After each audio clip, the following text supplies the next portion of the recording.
En tout cas, moi, je n'achèterai jamais de maison neuve. Oh, ouais. Moi, je pense que c'est bien mieux acheter une maison neuve, justement. Et brand new. Ouais, je comprends, mais moi, là, quand j'ai acheté ma maison, là, la pelouse était faite, l'entrée était asphaltée, la clôture était faite, ma headset était mature, je voyais pas mes voisins.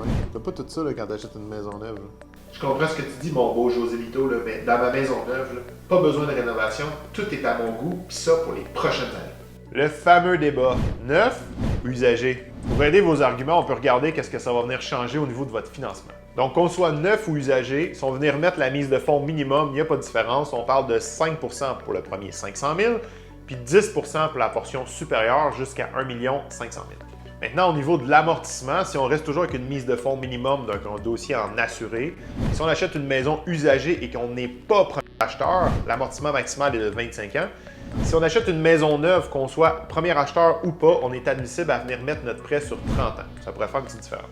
Également, pour la maison neuve, quand on vient l'acheter, ça nous coûte une TPS et une TVQ. Notez que si vous achetez en tant que propriétaire occupant, vous seriez admissible à un certain remboursement de la taxe. Puis au niveau de la maison usagée, il n'y a pas de taxe. La taxe a été déjà payée par le premier acheteur. Maintenant, un dernier point qu'on va regarder, c'est le déboursé des sous. Donc, en fait, si on vient acheter une maison usagée, c'est simple. Il y a un seul déboursé au notaire. On fait notre transaction d'achat.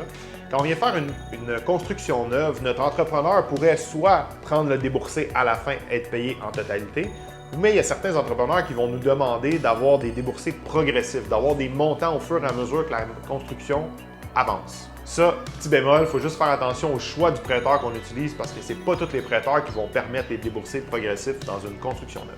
Donc, écrivez-moi dans les commentaires, êtes-vous team usagé ou team neuf?